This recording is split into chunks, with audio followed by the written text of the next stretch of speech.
Bueno, pues el tema de hoy son los problemas vinculados con la percepción, o el problema de la percepción. Es un problema originalmente formulado en el contexto de lo que podríamos llamar una teoría del conocimiento fundamentalista o fundacionalista, como es el caso, por ejemplo, de la teoría del conocimiento de la epistemología de Descartes, donde el conocimiento en el sentido ordinario del término, no ya el científico, sino incluso el conocimiento del mundo tal y como nos rodea, tiene que basarse en algún tipo de un principio apodíctico incorregible del cual se deduce todo el resto de los teoremas, una especie como de axioma absoluto, que en el caso de Descartes sería, pues, por un lado, la existencia propia a través del ego cogito y la garantía del mundo externo a través de la existencia de Dios como ese concepto que nos sobrepasa. Y que en el caso de la concepción heredada dentro de la filosofía analítica del siglo XX estaría sobre todo vinculada a la teoría del conocimiento de Russell, ¿no? Russell, los textos en los que le está más influido por el Círculo de Viena y por la teoría de Wittgenstein, ya vimos en una clase previa como Wittgenstein, el Tractatus es un libro que, digamos, tambalea por arriba en el momento en que toca con lo místico, pero también tambalea por abajo en la medida en que no es capaz de dar un ejemplo de proposición atómica no vinculada lógicamente con otras proposiciones, ¿no? Y del mismo modo Russell, pues, lo que hace es concretar un poco más ese modelo y presentar, digamos, como base o fundamento, si no lógico, si epistemológico de ese modelo, la idea del conocimiento por familiaridad, o knowledge by acquaintance. Acquaintance se traduce normalmente como familiaridad. Básicamente es un conocimiento no deductivo, sino un conocimiento no inferido a partir de otras premisas, sino que tiene un carácter infalible y deducido directamente de la interacción causal a través de la percepción, ¿no? Entonces ahí Russell hace la diferencia entre el conocimiento por descripción, que sería un conocimiento, digamos, heredado a partir de una cadena causal de usuarios o de hablantes competentes de un determinado lenguaje, y el conocimiento by acquaintance, ¿no? Y esa teoría, la teoría de que en última instancia detrás de todo conocimiento tiene que haber un conocimiento por familiaridad, también estaría presente no solamente en una teoría de tipo russelliano, sino en una teoría de tipo kripkeniano, en último término, cuando los nombres propios o los términos singulares se fijan, y ello se produce gracias a que hay una verdadera relación causal con los objetos así denominados, ¿no? Entonces, en ese sentido, un problema que en principio parece un problema puramente local, un problema que tan solo atañe, digamos, a una serie de autores, se convierte en un problema importante al cual se le ha planteado una objeción muy fuerte, que se suele conocer como la objeción de Sellars, que es que si ese conocimiento tiene algún tipo de carácter fundacional, entonces tiene que tener algún tipo de contenido proposicional, y si tiene algún tipo de contenido proposicional, entonces de alguna forma puede ser falible, puede haber algún mundo posible en el que ese contenido proposicional sea falso. Y si no tiene ningún contenido proposicional, siendo absolutamente verdadero, incorregible, apodíctico, etcétera, etcétera, entonces, ¿cómo va a fundar, cómo va a ser posible que lo que no es conceptual fundamente conocimiento que sí que lo es, ¿no? Esta paradoja, ¿no?, de que si lo funda, entonces tiene que ser conceptual, pero si es conceptual no funda nada, pues la formula Sellars, pero luego se ha ido recuperando y se ha ido generalizando mucho más, pues con Bonjour y con autores. También, por ejemplo, eso está en Rorty, ¿no? En la crítica hace Rorty a todas las teorías especulares del mundo y de la relación entre la mente y el mundo, ¿no? Entonces, frente a esta idea, a esta epistemología fundacionalista o fundamentalista, que estaría también, por ejemplo, en el Círculo de Viena, pues se plantea ya la posibilidad, a partir de mediados del siglo XX en adelante, de una teoría coherentista del conocimiento. Supongo que esto lo estaréis dando en filosofía de la ciencia, la diferencia entre el paradigma de Carnap y compañía y el paradigma, pues, de lo que se conoce como la tesis de Hem-Quine, ¿no? La idea de que todos nuestros conocimientos, en todo caso, forman un conjunto coherente en el que todas las proposiciones se relacionan entre ellas, y hay, en todo caso, un rozamiento con el mundo externo y con la falsación y la verificación empírica, pero no se falsa un enunciado de manera singular con un hecho atómico, sino que es el conjunto de enunciados que uno, digamos, asume como verdaderos en un determinado momento, el que está sometido a permanente revisión, y dentro de esa revisión pues hay siempre un núcleo duro, que podría ser el núcleo duro digamos, el núcleo duro al que uno se va a resistir tener que abandonar, como puede ser, por ejemplo, el núcleo duro de los principios de la lógica, ¿no? El teorema, pues el axioma del tercio excluso o el axioma de no contradicción, y luego hay teoremas o enunciados mucho más menos importantes que uno puede perfectamente puede desprenderse de ellos en caso de falsación, ¿no? En caso de que, bueno, sí.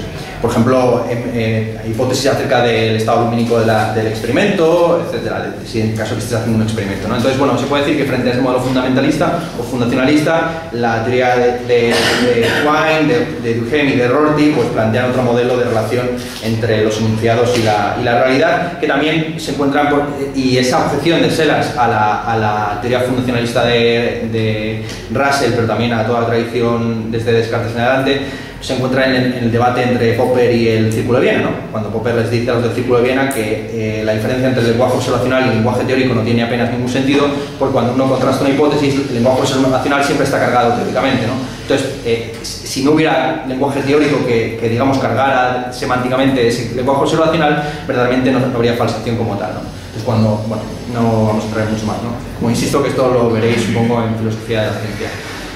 Bueno, el problema más general de la percepción, independientemente de si uno es coherentista o fundamentalista o fundacionalista, es básicamente que efectivamente la percepción en términos genéricos es prácticamente o se considera habitualmente como algo incorregible o infalible, pero sin embargo sí que hay casos marginales de falsación o de ruptura de esa relación aparentemente intuitiva y transparente con el mundo externo, ¿no? Pues como son los casos de ilusión, en los que se está percibiendo de manera distorsionada o errónea una determinada propiedad, o los casos ya de alucinación, donde es el conjunto de la realidad el que está distorsionado o alterado.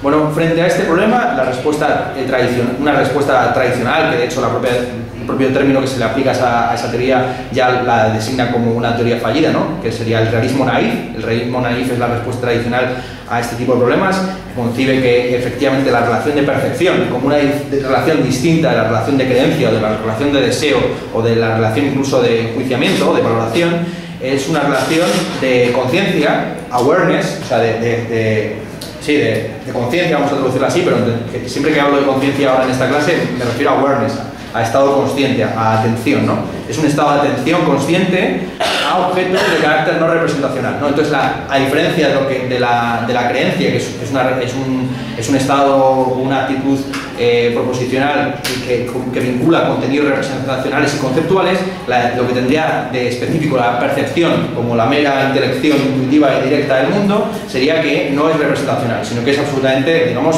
tú estás viendo los objetos tal cual sin concebirlos conceptualmente, ¿no? Estamos en un punto, por decirlo kantianamente, previo a la construcción de la experiencia a partir de la síntesis entre sensibilidad y entendimiento, ¿no? Vale. Entonces, ¿cómo aborda el realismo naif los dos problemas clásicos de la percepción, el problema de la ilusión y de la alucinación? En primer lugar, el problema de la ilusión lo soluciona normalmente, por ejemplo, un autor que ya hemos visto en varias ocasiones para la teoría de los tropos, etcétera, etcétera, que es Campbell. Campbell concibe que la relación de la percepción es una relación a tres bandas, entre un sujeto, un objeto y un contexto dado de percepción, de tal forma que allí donde se produce una ilusión, un ejemplo paradigmático de ilusión serían las ilusiones ópticas, ¿no? Cuando uno mira un objeto, por ejemplo una barra que ha introducido en el agua, el rayo de la visión, pero también el rayo de incidencia de la luz, hace que la barra, digamos, aparezca doblada, ¿no? Aparezca en otro grado de inclinación distinto del que entraba en el agua, ¿no? Eso está regido por las leyes, digamos, es una ilusión óptica, es una ilusión subjetiva, pero que está arreglada por esos objetivos, como son las ecuaciones de Newton para la refracción de la luz, ¿no? Entonces hay una teoría óptica que se corresponde con hechos objetivos de la realidad, que da cuenta, digamos, sin tener que apelar a estados mentales ni nada por el estilo, da cuenta de esa ilusión. Vale. ¿Cómo daría cuenta la teoría naif, realista naif del problema de la alucinación? Donde ya no es un caso concreto de una propiedad que está siendo distorsionada, sino el conjunto de la realidad que está siendo imaginada sin ninguna vinculación con hechos externos públicamente observables. Bueno, el problema de la alucinación se aborda desde un punto de vista, podríamos llamar semántico, lógico, formal, en el que los enunciados, que se suelen conocer como informes perceptivos, los informes perceptivos del tipo estoy viendo un color rojo, se analizan en términos disyuntivos, ¿vale? Entonces, por eso se conoce como la teoría disyuntiva acerca de la percepción, donde en todo enunciado, todo informe acerca de lo que uno está percibiendo, es un enunciado disyuntivo donde se dice estoy viendo o un objeto rojo o estoy teniendo una alucinación de un objeto rojo, ¿no? Entonces, esto podría parecer que es un mero truco, por así decir, esto sintáctico, ¿no? O un truco meramente lingüístico, la idea de negar, digamos, el supuesto de que hay un tipo común según el cual se debe explicar, se debe dar la misma explicación a los fenómenos de la alucinación y a los fenómenos, digamos, de percepción genuina, porque son supuestamente cualitativamente indiscernibles, ¿no? Digamos, lo que el realismo naif tiene de provocador es que rompe este presupuesto, es un presupuesto que está prácticamente en todas las demás epistemologías, la idea de que, dado que son indiscernibles, supuestamente una alucinación de un estado de percepción genuino, pues tendría que haber el mismo tipo de análisis sintáctico y el mismo tipo de análisis también desde parte de la filosofía de la mente, ¿no? La objeción que se plantea desde, por ejemplo, la plantea Putnam, que es un disyuntivista en este sentido.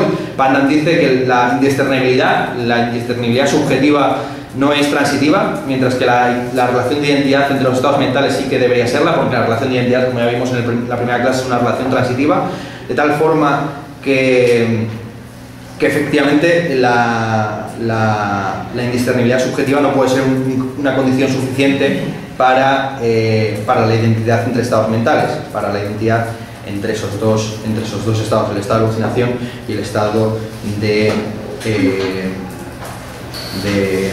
percepción genuina. El ejemplo que él pone, por ejemplo, de cómo la indiscernibilidad subjetiva no es transitiva, es un ejemplo que ya hemos visto en otro caso, que es el del problema del Sorites aplicado a los colores, ¿no? Uno puede estar viendo puede hacer comparaciones 2 a 2 de colores que son indiscernibles y puede seguir con una cadena de comparaciones, de tal forma que uno no discierne entre colores rojos que son indiscernibles cualitativamente, pero si uno continúa esa cadena, en algún momento va a estar comparando azules, ¿no? Y el primero y el último término de la cadena sí que van a ser absolutamente distintos, ¿no? Ese es el sentido en el que se entiende que lo indiscernible no es transitivo, pero la identidad sí, ¿vale? O sea, por así decir, que la indiscernibilidad no preserva la identidad cualitativa o cuantitativa de ningún tipo. Bueno, aparte de eso, hay una serie de argumentos adicionales a favor de este disyuntivismo, digamos, naif o realista naif. Por un lado, el argumento de la modestia epistémica, en el sentido de que uno no puede, digamos, ese análisis disyuntivo es la forma que tenemos más modesta, digamos, de expresar o de analizar nuestros informes perceptivos. Ya está, o sea, básicamente es eso, ¿no? Por otro lado está el argumento lógico bueno, este es un argumento que plantea McDowell, pero que también está en Martin, y Martin, que es el principal defensor de las teorías disyuntivistas, también apela a la introspección, ¿no? Son apelaciones siempre muy naifs, como el propio término de la teoría lo describe, pero bueno, tengo que exponerlas, ¿no? De alguna forma, ¿no? Por un lado estaría la idea de que si uno hace una introspección acerca de los objetos públicos o observados en la percepción, se da cuenta de la diferencia evidente que hay entre los objetos mentales, por así decirlo, las entidades mentales, y la independencia y la transparencia de los externos, ¿no? Entonces, en ese sentido, Martin dice que a través del ejercicio de la introspección uno descubre la inmediatez y transparencia de lo percibido, ¿no? Lo cual señala, digamos, ese carácter externo y independiente de la mente. Y por otro lado, el argumento demostrativo de Campbell, según el cual tan solo a través de una teoría realista naif de la relación perceptiva se podría dar cuenta de lo que se conoce como las creencias del sé. Ya hemos visto las creencias de dicto, que son las creencias vinculadas con lo, digamos, enunciable o enunciado, con los predicados o con las descripciones que uno proyecta sobre el mundo. También hemos visto las descripciones de re, ¿no? Que son aquellas que se refieren a la existencia de objetos precisos, y ahora estamos viendo las creencias de sé. Las creencias de sé tienen que ver más bien con el reconocimiento de la posición que uno ocupa en relación con el mundo, ¿no? Y en ese sentido las teorías de realistas naifs, que involucran la existencia de un objeto, de un sujeto, pero también de un escenario subjetual donde está posicionado uno, ¿no? Y donde se tiene en cuenta este tipo digamos, la posición relativa de un objeto vinculado con el sujeto, pues también daría cuenta de esas creencias de sé, de esas creencias acerca de uno mismo. Yo, por ejemplo, puedo ignorar que me llamo Ernesto Castro y leer una proposición que diga Ernesto Castro tiene sus pantalones en fuego, ardiendo, ¿no? Y si no soy capaz de vincular ese enunciado conmigo mismo, pues no me los quitaré, por ejemplo, o no intentaré apagarlo, ¿no? Entonces, por eso es importante las creencias de sé. Las creencias de sé no es una cuestión meramente semántica, sino que afecta también a la conducta derivada de la comprensión de ese contenido semántico. Bueno, la principal objeción que se plantea el realismo naif es que estos argumentos no solamente apoyan su teoría, sino también prácticamente todas las alternativas. y todas las alternativas ofrecen también explicaciones de este tipo de fenómenos, de las creencias de sé, de la modestia epistémica, etcétera, etcétera, y que en última instancia lo del disyuntivismo, lo de concebir que los enunciados, cuando yo estoy diciendo, estoy viendo algo rojo, estás en realidad enunciando una proposición disyuntiva, ¿no? Donde estás contemplando tanto la posibilidad de alucinación como la posibilidad de la percepción genuina, pues es un mero truco sintáctico, ¿no? Eso es lo que se suele decir desde las otras alternativas. Una alternativa muy fuerte, que es la alternativa, digamos, en la cual nos hemos estado moviendo implícitamente a lo largo del curso, es la posición, digamos, de la intencionalista, la posición intencionalista de la percepción, según la cual una percepción sería otro estado de intención en el sentido de la segunda clase que dimos acerca de este tema, ¿no? Básicamente una relación conceptual, una relación representacional que puede ser falible, ¿no? que está orientada a los objetos, pero que por eso, precisamente, en la medida en que hay una diferencia entre, digamos, el modo de presentación y la referencia, pues sí que habría posibilidad de adecuación o inadecuación. La pregunta que uno la objeción principal que, bueno, y así se podría abordar efectivamente la teoría intencionalista de la percepción daría cuenta de la diferencia entre un estado alucinatorio y un estado de percepción verídica, precisamente gracias a ese carácter normativo y adecuacionista que tienen las creencias o las representaciones, de que pueden ser adecuadas o inadecuadas. Entonces uno puede tener la alucinación de que está viendo algo rojo y tendría efectivamente un estado mental que sería representacional pero inadecuado, ¿no? Entonces la pregunta que se plantea o la objeción que se puede plantear frente a este modelo intencionalista es hasta qué punto ese valor semántico de ser adecuado o inadecuado tiene alguna incidencia conductual o fenomenológica, ¿no? Porque nos encontramos con un problema analizado por toda la escuela de la Gestalt, de la psicología Gestalt, que es que las ilusiones o las percepciones distorsionadas permanecen independientemente de cuáles sean nuestras creencias acerca de ellas, ¿no? El ejemplo más claro, si soy capaz de más o menos trazarlo, ¿no? El ejemplo más claro es este, donde todo el mundo sabe que la longitud, bueno, aproximadamente, ¿no? La longitud de la de arriba es exactamente idéntica a la de abajo, y a pesar de que uno tiene una creencia que es perfectamente adecuada al objeto, la ilusión persiste. Entonces la percepción, por así decirlo, no está regida normativamente por las creencias, con lo cual hay un contenido cualitativo de carácter, por así decirlo, no conceptual, incorregible por parte de cualquier tipo de creencia, ¿no? Uno sigue teniendo, digamos, la ilusión de que la raya de arriba es más larga que la de abajo, independientemente de que la hayan informado de que tal cosa no es así, ¿no? ¿Vale? Y de que no solamente la hayan informado de ello, sino que si la mides con la regla, pues miden exactamente lo mismo, ¿no?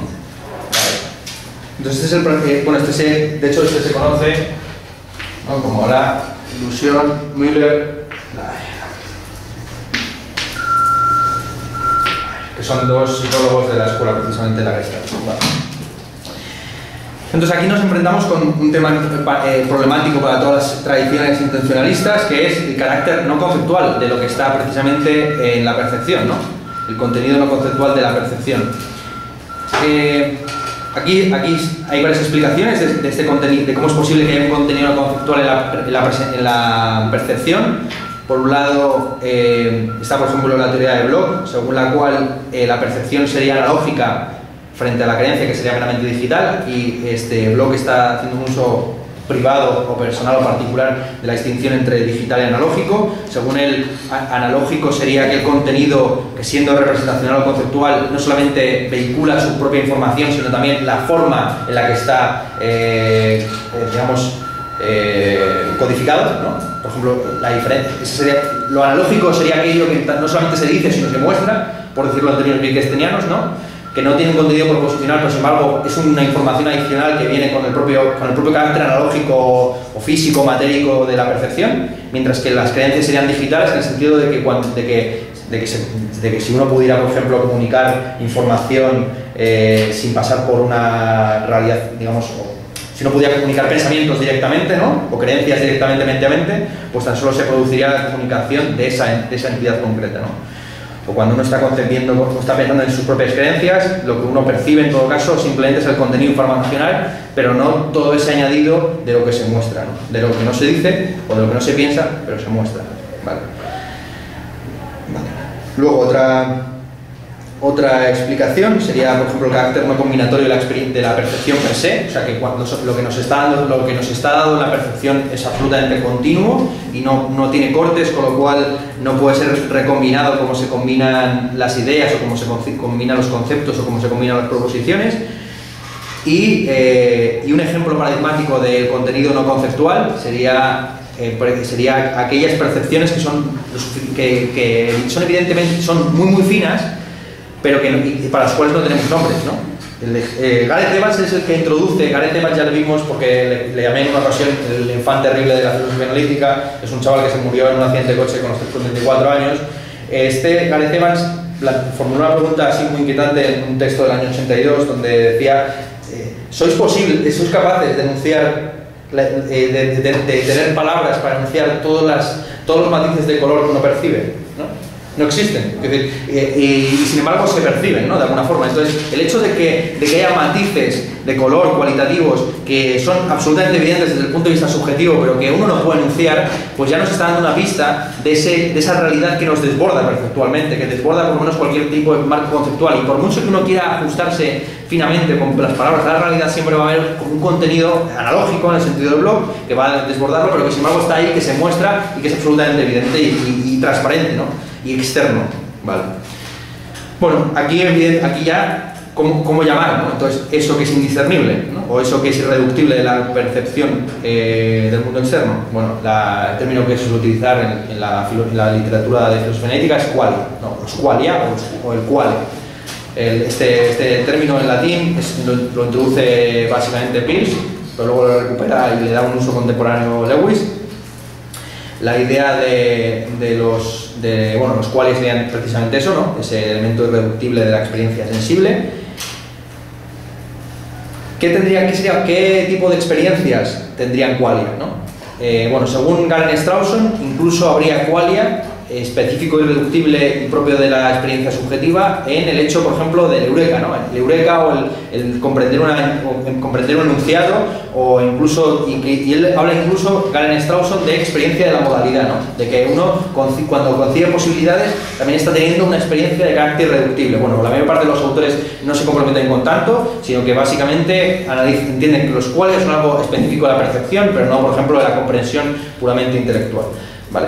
Aquí, desde luego, se plantea la principal objeción que desde la teoría de los qualia puede formularse contra el funcionalismo, pero también, digamos, contra varias escuelas de pensamiento acerca de concepción de la mente, que es el argumento del conocimiento. Bueno, este argumento del conocimiento se remonta prácticamente hasta una carta que le manda Molinet, un político francés, a Locke el 7 de julio de 1688, donde Molinet, cuya mujer había quedado ciega, le plantea el siguiente problema a Locke, que es si un hombre en ese caso, ¿no? Si una mujer que es ciega, que ha tenido una determinada relación sensible de tipo táctil con un objeto, recuperar la vista, ¿sería capaz de reconocer sin tocar ese objeto con la mirada? O sea, básicamente, ¿cuál es la relación que existe entre los diferentes sentidos, ¿no? Porque la percepción, estamos hablando siempre de percepción sensible mediada a través de los 5 sentidos, ¿no? La vista, el olfato, el oído, el tacto y el gusto, ¿no? Entonces, el problema que se plantea, que es un problema más genérico, es hasta qué punto la percepción es unitaria, ¿no? Hasta qué punto el mundo olido es exactamente el mismo que el mundo visto, o que el mundo oído, o que el mundo tocado, ¿no?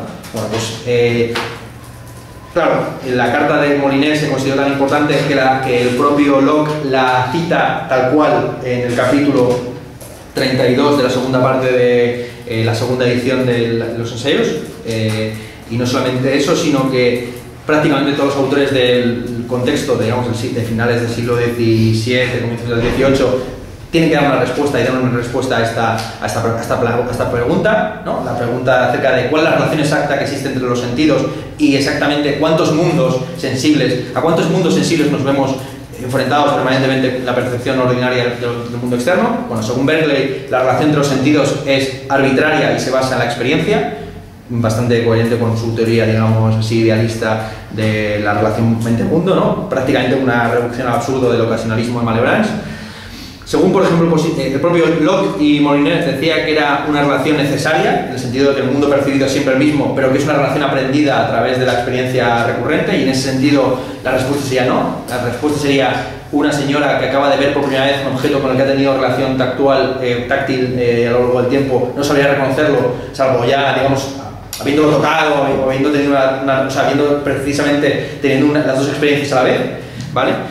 Precisamente la relación entre esas dos impresiones sensibles la que genera la idea del mundo como una totalidad, ¿vale? Luego, por supuesto, las posiciones más racionalistas como la de Leibniz o la de Hutcheson o la de Lee, Singer y compañía, es que la relación es necesaria y directa, ¿no? Y ya sea a través de la inferencia por la razón o a través de la mera percepción, una señora que de repente recupera la vista sería capaz de reconocer los objetos con los que ha tenido contacto táctil durante su ceguera. Bueno, lo más interesante de este experimento es que en la época se consideraba que era un experimento puramente, digamos, de razón, ¿no? Como por ejemplo el experimento de la máquina de teletransporte de Parfit o como el experimento de la división de los cerebros, etcétera, etcétera. Lo más interesante es que con el paso con el avance de la ciencia se han podido se han dado casos de este tipo, ¿no? Casos de personas que tenían una gran pérdida, digamos, de capacidad visual y que la han recuperado y se han visto enfrentadas a esa circunstancia. Se calcula en realidad que en los últimos 1000 años solo ha habido 20 casos como tal cuales perfectos, digamos, en el que había prácticamente visión cero y de repente se recuperó lo suficiente como para poder hacer, digamos, algún tipo de comprobación o de constatación. Tan solo hay constatados en los últimos 1000 años y 20 casos de este tipo, ¿no? Con lo cual en términos científicos es un conocimiento empírico muy anecdótico, poco riguroso y sistematizado. Pero básicamente la respuesta sigue siendo la que planteaba Locke y Moliner, de que no, de que evidentemente por nuestros conocimientos ya de ópticos y cualquier otro tipo, ápticos, etcétera, etcétera, la relación es necesaria, pero se aprende. Una persona que recupera la vista no es capaz de reconocer en un primer vistazo los objetos con los que ha tenido contacto táctil a lo largo de los años. Entonces ahí, por ejemplo, hay un caso, los primeros experimentos de este tipo se hicieron en 1728 con un tal Cheselden, pero se siguen hasta 2004, ¿no? En 2004 hubo un artículo de una india que fue capaz que trató a varios niños a los que le había pasado este caso y ninguno de ellos fue capaz de reconocer los juguetes con los que había jugado nada más a través de la visión, ¿no? Con lo cual, el ejemplo que pusimos antes de Benito Pérez Galdós, ¿no? ¿Cómo se llama? Marianela, pues digamos, se confirma, ¿no? Efectivamente, el ciego cuando recupera la vista no es capaz de conectar la belleza táctil de Marianela con la belleza o fealdad visual de la misma, ¿vale? La objeción que, digamos, la reformulación de este problema en términos contemporáneos, una vez ya digamos, escorado el problema de la relación entre los diferentes sentidos, se conoce como la objeción del conocimiento, formulada por ejemplo por Broad. Broad decía que uno puede conocer hasta el último detalle cuál es la composición química, física del amoníaco, pero en ese conocimiento absolutamente detallado no está algo que es intrínseco de la experiencia del amoníaco, que es su olor. O por decirlo en términos de Einstein, la fórmula del cloruro sódico no es salada. Es decir, si yo aquí escribo la fórmula del cloruro sódico, la sal común, y la lamiera, ¿no? Y lamiera la pizarra no sabría salada porque he escrito una fórmula del cloruro sódico. Ahí se ve perfectamente la diferencia entre propiedades de un lenguaje objeto y propiedades del metalenguaje, que lo hemos visto al hablar de Tarski y compañía, ¿no? La diferencia entre lenguaje y metalenguaje. Entonces, efectivamente, ¿qué pasaría? Esto ya es la reformulación de este problema por Frank Jackson. ¿Qué pasaría si una científica, que es la máxima experta mundial sobre los colores, que sabe todo lo que es posible saber sobre los colores, ha pasado su vida en una sala en blanco y negro y ha estado estudiando 30, 40 años todo lo que se puede saber sobre los colores en términos de todo, de espectro de onda, de la relación que existe entre el cono visual y la realidad externa, todo? ¿Qué pasaría si de repente saliera al mundo externo y viera un color por primera vez? ¿No? Diría, bueno, así es el rojo, ¿no? Yo que he estudiado el rojo, que sé perfectamente que está en el espectro de onda de los 780 nanómetros, ¿no? Que sabe perfectamente cuál es la relación que existe entre los tres conos visuales y el rojo, ¿no? De repente salir afuera y dijera, mira, así es el rojo, ¿no? Ella, bueno, se entiende perfectamente que ha habido un mundo en blanco y negro porque también la han pintado de blanco o de negro, de lo que sea, ¿vale? Entonces, por primera vez ve los colores, ¿no?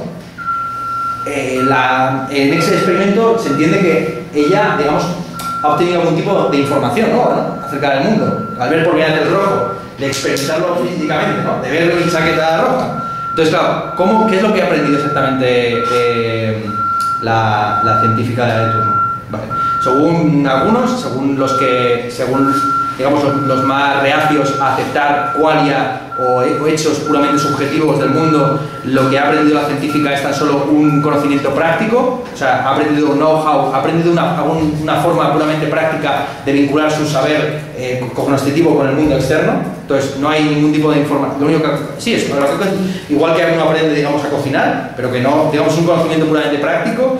La principal, bueno, esta posición tiene sus debilidades. Por supuesto, es una posición defendida por Lewis, pero que tiene sus debilidades en la medida en que pues todo conocimiento práctico, por muy niño que sea, siempre requiere algún tipo de habilidad mnemónica, algún tipo de memoria o algún tipo de imaginación que inevitablemente contiene o algún tipo de concepto, de representación, por lo cual cuando uno aprende algo prácticamente también está aprendiendo algo en términos conceptuales. La científica en última instancia, cuando sale de la sala y ve por primera vez el rojo, aprende algo en términos representacionales, en términos intencionales, en términos conceptuales.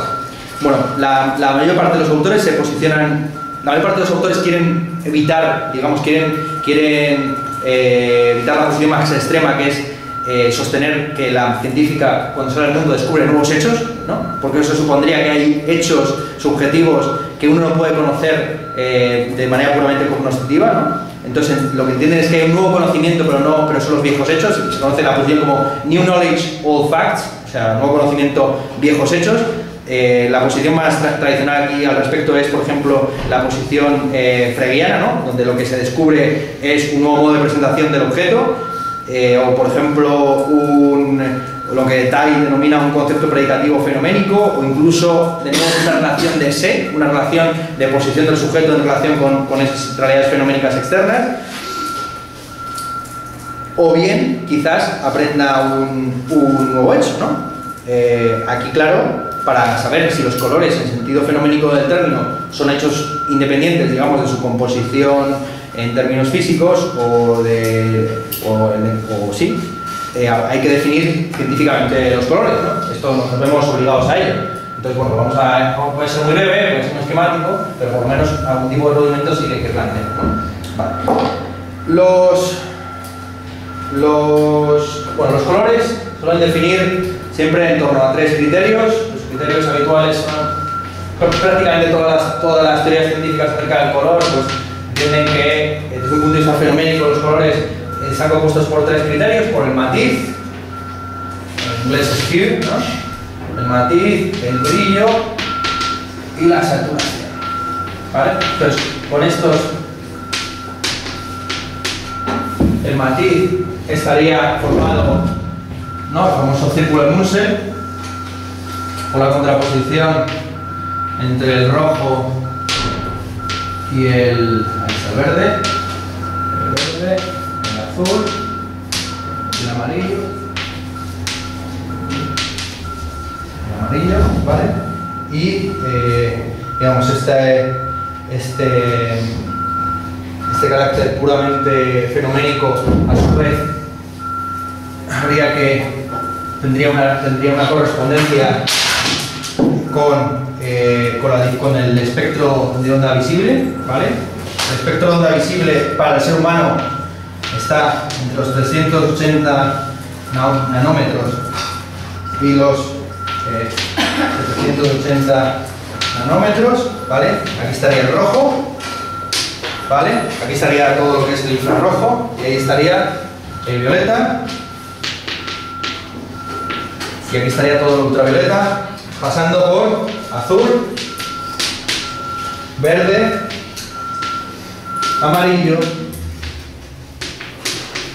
y rojo. Lo más interesante de la relación que existe entre la realidad fenoménica y la realidad puramente mecánica es que, como veis, más o menos se mantiene, digamos, la discontinuidad entre los opuestos, en el sentido de que el azul y el amarillo no están en el mismo continuo, ¿no? Y lo mismo con el verde y el rojo, pero nos vemos por la anomalía de que el violeta, ¿no?, es el extremo a partir del cual ya empieza aquí el ultravioleta, está posicionado aquí, ¿no?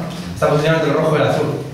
Y Y esto genera un fenómeno de asimetría muy fuerte, según el cual existen más matices entre el rojo y el azul en este marco que entre el amarillo y el verde.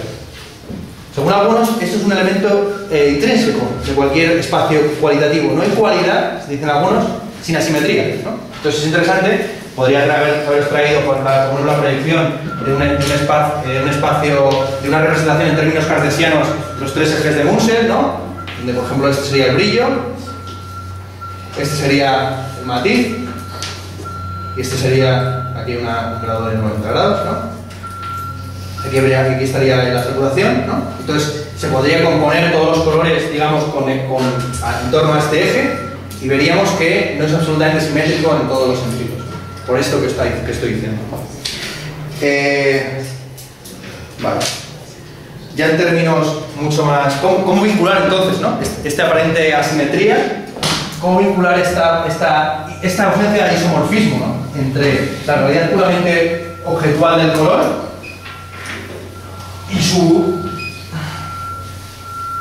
y su aparición fenoménica, ¿no? Bueno, esto se suele tratar, digamos, según lo que se conoce como la teoría tricomática del color, desarrollada por Helmholtz y Hering en el siglo XIX. Eran dos teorías opuestas. Por un lado, Helmholtz desarrolló la tricomática, según la cual el color se compone a partir de tres tipos de ondas: la onda larga, la onda media y la onda corta, que a su vez generan en los tres conos de la visión pues dos señales cromáticas opuestas y una cromática no opuesta, ¿vale? Por hacerlo de nuevo de una forma muy esquemática. Esto simplemente es un esquema, no es exactamente tal cual, ¿vale?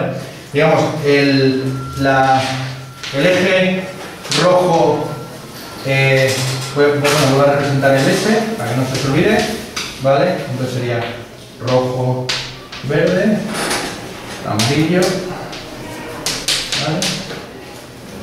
Amarillo, y aquí está el azul. El eje rojo-verde está representado por esta ecuación, ¿no?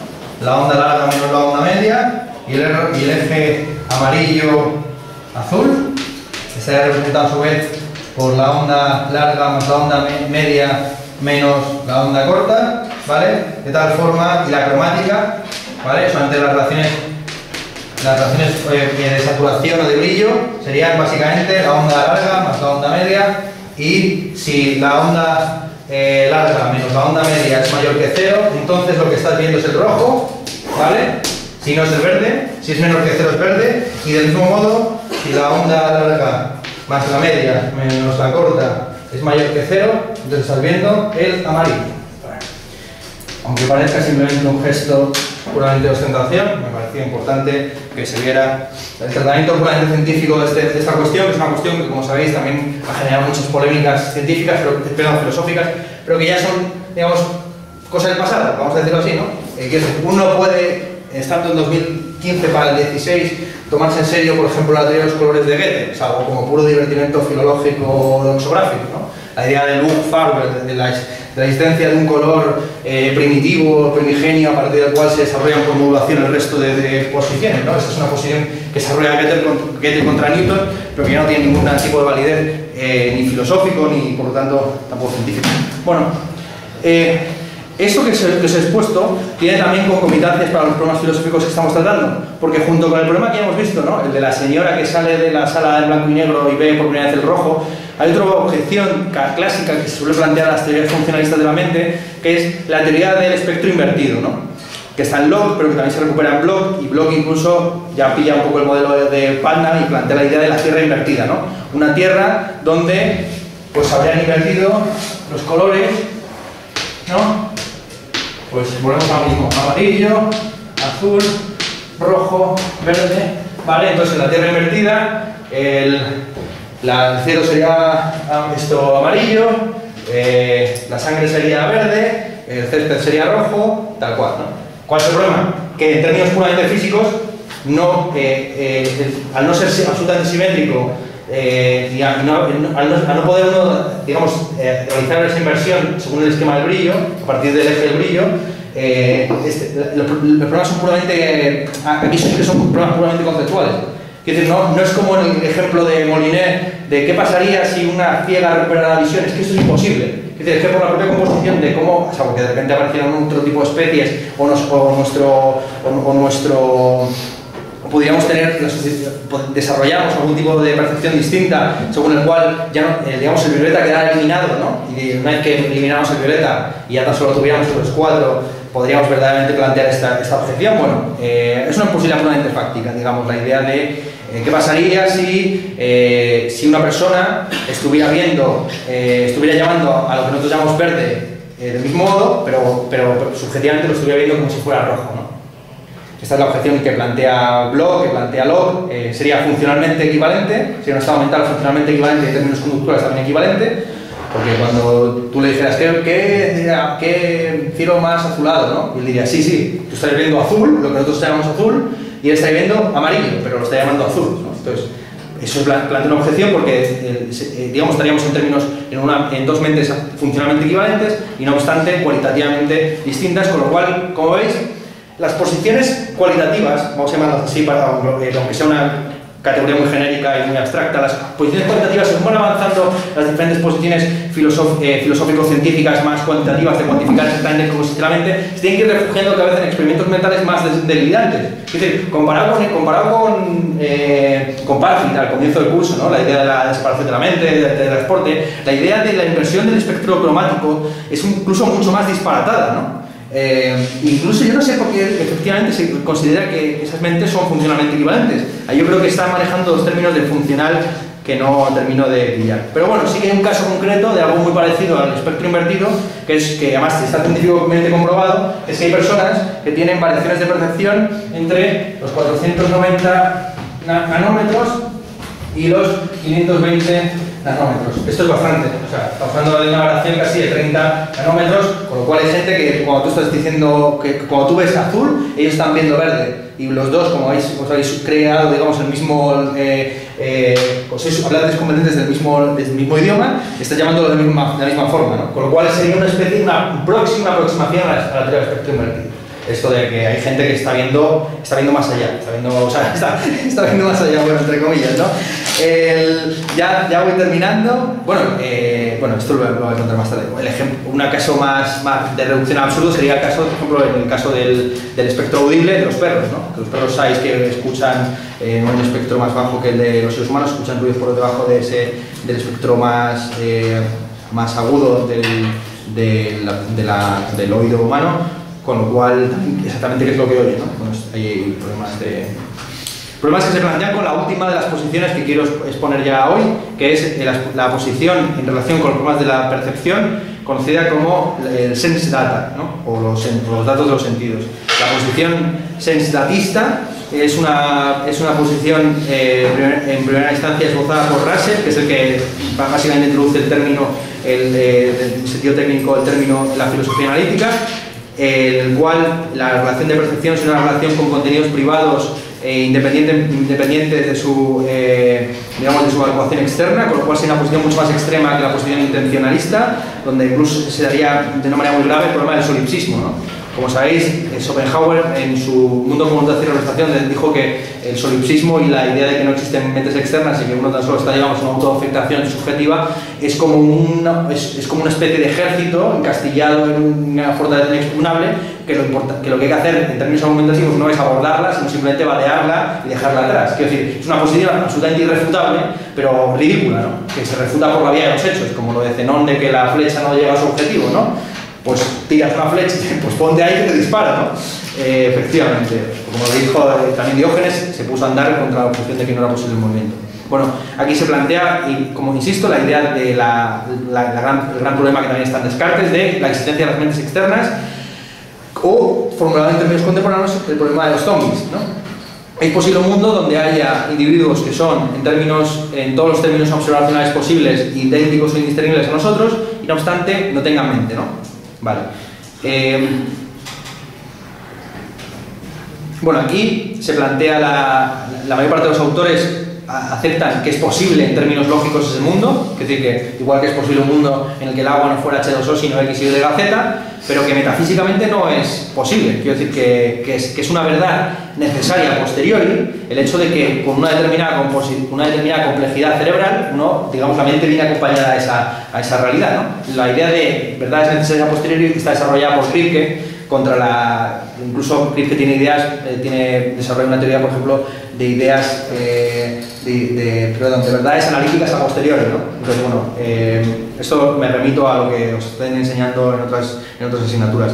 Pero más interesante este problema, que es un problema al fin y al cabo probablemente contracultural, muy vinculado, digamos, con la mentalidad de los departamentos de frikis en Estados Unidos, de si existen zombies o no, del modo que en el siglo XVIII se planteaban problemas acerca de la existencia de fantasmas. Quiero decir, este es un problema que en su formulación es puramente cultural, pero que toca algo profundo, que es que y muy descuidado en la bibliografía sobre este tema, que es que hay un ejemplo paradigmático de zombie o de zombificación del mundo externo, que son los animales, que han sido zombificados a lo largo de la historia por diferentes autores, ¿no? El ejemplo más paradigmático es el de Descartes, influido por los jesuitas españoles, que consideraba que a pesar de ser mamíferos conductualmente en muchas ocasiones indiscernibles de los seres humanos, en el caso de los monos, en el caso de los grandes simios, incluso en el caso de las mascotas, que tienen, si no tienen experiencias de placer y sufrimiento, desde luego son muy buenos actores, por decirlo así, ¿no? Son máquinas que actúan muy bien. Bueno, esta zombificación de los animales comienza a ser puesta en cuestión, sobre todo pues ya con la aparición de la biología contemporánea, ¿no? Con Cuvier, con Alfred Russel Wallace, el cuñado de Darwin, con el propio Darwin, con Douglas Spalding, bueno, con todos estos autores, pero vuelve a ser criticado, puesto en tela de juicio, precisamente por el divulgador de la teoría darwinista, por Huxley. Huxley llega a hacer experimentos a finales del siglo XIX donde con ranas a las cuales se les ha extirpado prácticamente todo el cerebro, ¿no? O incluso partes más importantes del cerebro, las que controlan, digamos, las funciones cognitivas, las pocas funciones cognitivas que puede tener una rana. Y lo que demuestra Huxley es que el cerebro es conductualmente irrelevante, ¿no? Del mismo modo que ya sabéis que cuando Napoleón le abrió el tratado de la mecánica de Laplace, le dijo, bueno, aquí no aparece nunca Dios. Dijo, es que es una hipótesis que no es irrelevante, una hipótesis que no es necesaria. Entonces, del mismo modo, la conducta de la rana se explica perfectamente, o la rana se comporta del mismo modo, tenga o no tenga cerebro, con lo cual el cerebro es como una especie de segundo corazón, vamos a decirlo así, como algo que está ahí pero que no es relevante, ¿no? Bueno, esto por supuesto lo que aparece ya criticado con mucho más, en términos no solamente digamos anatómicos, sino psicológicos, por los dos padres de la psicología contemporánea en el sentido anglosajón del término, que son William James y Cohen y Lloyd Morgan. Morgan, de hecho, acuña la idea de la doble inducción para solucionar el problema de las mentes externas, según el cual pues uno sabe que hay mentes externas, en primer lugar, por introspección y acompañada de la observación conductual externa, ¿no? Entonces, esa es la doble inducción de Morgan, que además acuña un canon según el cual en ningún caso interpretar una acción como siendo el resultado de un ejercicio de una facultad psíquica de gran nivel, si puedo interpretarlo como el resultado de una facultad física de bajo nivel. Vale. Bueno, esta es una idea que más o menos se mantiene hasta la aparición o la consolidación a mediados del siglo XX de la teoría conductista con Watson y Skinner, que en realidad tiene un periodo, digamos, muy breve de implantación o de aceptación como paradigma de psicología, porque ya, digamos, justo unos años después aparece, y ya cierro, el paradigma etológico, ¿no? El paradigma de Timber y de Lorenz, según el cual pues los animales efectivamente, claro que tienen, digamos, emociones y sensaciones y experiencia consciente, y también tienen la posibilidad de artificio, de creación, digamos, de conductas artificiales no heredadas con instinto, sino creadas puntualmente y tan solo se encuentran en determinadas comunidades, ¿no? Un ejemplo que se suele poner habitualmente es el caso de unos chimpancés en el zoo de Australia, no sé si era Sydney o por ahí, que de repente por azar una de las hembras descubrió que es más fácil pelar los cacahuetes echándolos al agua que haciéndolo manualmente, ¿no? Entonces, se produjo exactamente lo mismo que se produce en cualquier sociedad humana cuando hay un descubrimiento, que es decir, estaban los inmovilistas, que eran los machos alfa que seguían pelándolo con la mano, y estaban, digamos, los revolucionarios o los transformadores que se fueron sumando poco a poco a la corriente de lavarlo en el agua, ¿no? Entonces, se produjo lo típico, lo de siempre, PP contra PSOE, vamos a decirlo así, ¿no? PP contra Podemos. Hay unos que quieren, digamos, innovar en determinados formatos y otros que prefieren mantenerse en la corriente inmovilista. Bueno, esta teoría, digamos, está incluso apoyada por lo que se conoce como la teología cognitiva, desarrollada sobre todo por Griffin en adelante, que es el que ha convertido, vamos a decirlo así, a toda una teoría muy seria en términos estadísticos, como es la teología, en prácticamente un puro anecdotario biográfico de animales santos, ¿no? Entonces, por desgracia, lo que hace Griffin, en buena parte de sus textos, es recuperar pues, una cosa que estaba en Romanones, un biólogo del siglo XIX, que consistía en convertir en categoría universal pues, anécdotas muy concretas, ¿no?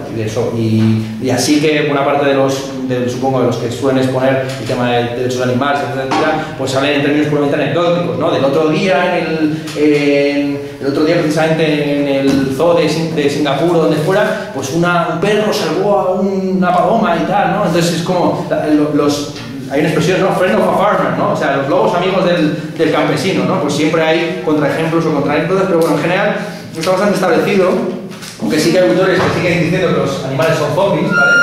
esto es muy divertido. Hay un tal Carruthers, que no es tonto el chaval, ¿eh? Carruthers, ¿vale? Echad un vistazo porque además hay cosas traducidas. Como sabéis, en España hay una gran tradición digamos, de salvajismo hacia los animales, con lo cual todos estos textos ya han sido traducidos y además prologados por Fernando Savater y compañía, ¿no? Entonces, Carruthers tiene textos en los que defiende que los animales no tienen capacidad, digamos, de conciencia y que precisamente porque no tienen conciencia tenemos que reprimir nuestros instintos, digamos, de empatía hacia ellos. Él acepta que tenemos una relación empática con ellos, pero eso para él es una ilusión que debe ser bloqueada para que podamos, digamos, explorarlos de manera mucho más placentera y no que máquinas, ¿no? Entonces, bueno, esto lo dejo aquí porque es, insisto, un tema relativamente polémico, pero que no obstante genera muchos réditos, no solamente para la filosofía analítica, sino también para Continental. Y cierro. Uno de los problemas que está más asentados, digamos, uno de los temas más curiosos, más interesantes de la filosofía continental, es la cuestión del ser en el mundo, ¿no? Que por ejemplo, cuya última exposición interesante está en el libro de Agamben sobre el gobierno, ¿no? En el que se recupera esta idea de Rilke y de Heidegger de que el hombre tiene mundo frente al animal que tan solo tendría Umwelt, que tan solo tendría entorno, ¿no? Que es la idea de Westkuhl y de todos los biólogos organicistas de la República de Weimar. Bueno, lo más interesante de todo esto es que los animales no solamente tienen mundo, en el sentido humano del término, que no están ahí como el famoso gato de Rilke, ¿no? En las elegías a Duino, sino que también tienen proyección temporal. Estos también tienen ser para la muerte, también tienen de todo, vamos. Tienen de todo, tienen factibilidad, tienen proyección, tienen todo. Aquí estamos. Entonces, es que perdón, porque esta parte es la que me trae menos preparada. Lo más interesante de todo esto es que, bueno, lo que suele objetar contra la idea de planificación animal es que está puramente inserta en términos instintivos. Un ejemplo muy paradigmático es el de las avispas.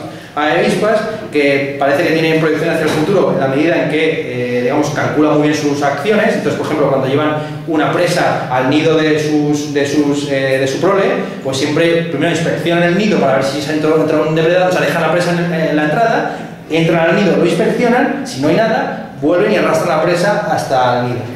Vale, entonces se han realizado experimentos de hasta 80 y 50 veces que el científico, cuando la abeja está dentro del nido, la aparta un poco la presa. Entonces la abeja, como no tiene a la presa ahí, vuelve a hacer todo el proceso, mecánicamente. Vuelve a dejar la presa en la entrada, vuelve a entrar, vuelve a salir, y cuando ve que no está, vuelve a por ella, la vuelve a dejar, vuelve a entrar, con lo cual, digamos, sería un caso de que efectivamente lo que parece que es ser para la muerte, lo que parece que es temporalidad y proyección a través del tiempo, en realidad es puro instinto. Pero es que hay casos muy precisos, por ejemplo, hurones, que entierran plátanos para que fermenten, o sea, para que se hace pino, ¿no? Entonces, y eso no está condicionado por un instinto no está condicionado ni según el instinto de condicionamiento operante clásico ni tampoco por instinto, sino que es, digamos, proyección hacia el futuro, que es ser para la muerte. Vamos a decirlo así. Ya está. Muchas gracias.